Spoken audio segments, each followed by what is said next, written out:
Brooklyn, July 29th, 2008. Dear John, this is a question I have given much thought to over the years. I can't say I have developed any coherent position about friendship, but in response to your letter, which unleashed a whirlwind of thoughts and memories in me, perhaps this is the moment to try. To begin with, I will confine myself to male friendship between men, friendship between boys. 1.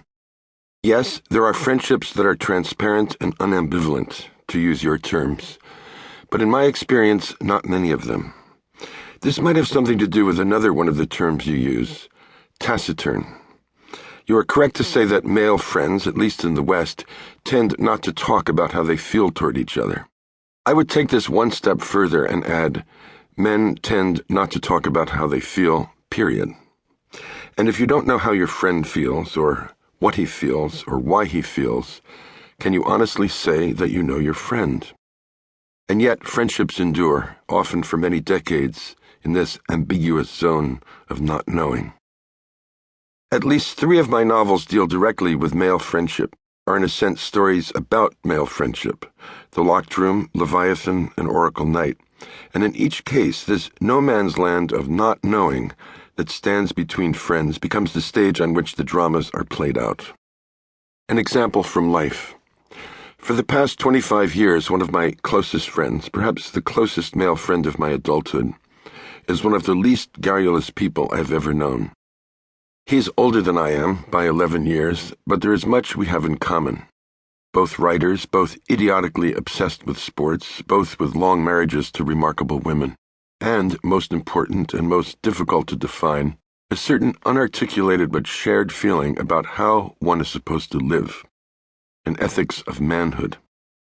And yet, much as I care for this person, willing as I would be to rip the shirt off my back for him in time of trouble, our conversations are almost without exception bland and insipid, utterly banal. We communicate by emitting short grunts, reverting to a kind of shorthand language that would be incomprehensible to a stranger. As far as our work, the driving force of both our lives, we rarely even mention it. To demonstrate how closely this man plays his cards to his vest, one small anecdote. A number of years ago, a new novel of his was about to appear in galleys. I told him how much I was looking forward to reading it. Sometimes we send each other finished manuscripts, sometimes we wait for the galleys, and he said that I should be receiving a copy quite soon. The galleys arrived in the mail the following week. I opened the package, flipped through the book, and discovered that it was dedicated to me. I was touched, of course, deeply moved, in fact, but the point is that my friend never said a word about it. Not the smallest hint, not the tiniest anticipatory wink, nothing. What am I trying to say? That I know this man and don't know him.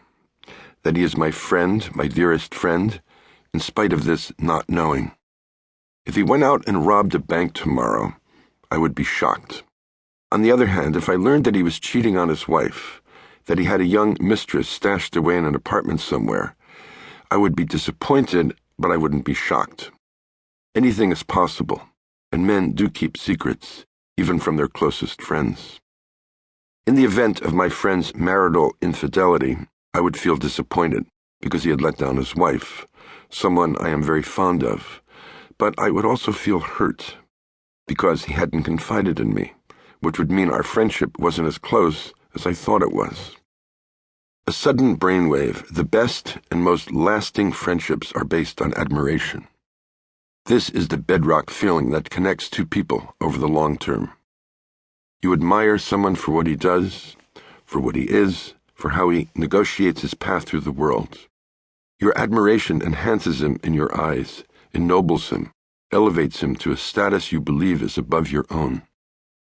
And if that person admires you as well, and therefore enhances you, ennobles you, elevates you to a status he believes is above his own, then you are in a position of absolute equality.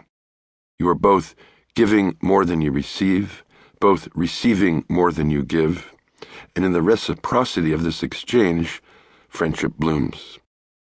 From Joubert's Notebooks, 1809. He must not only cultivate his friends, but cultivate his friendships within himself. They must be kept, cared for, watered.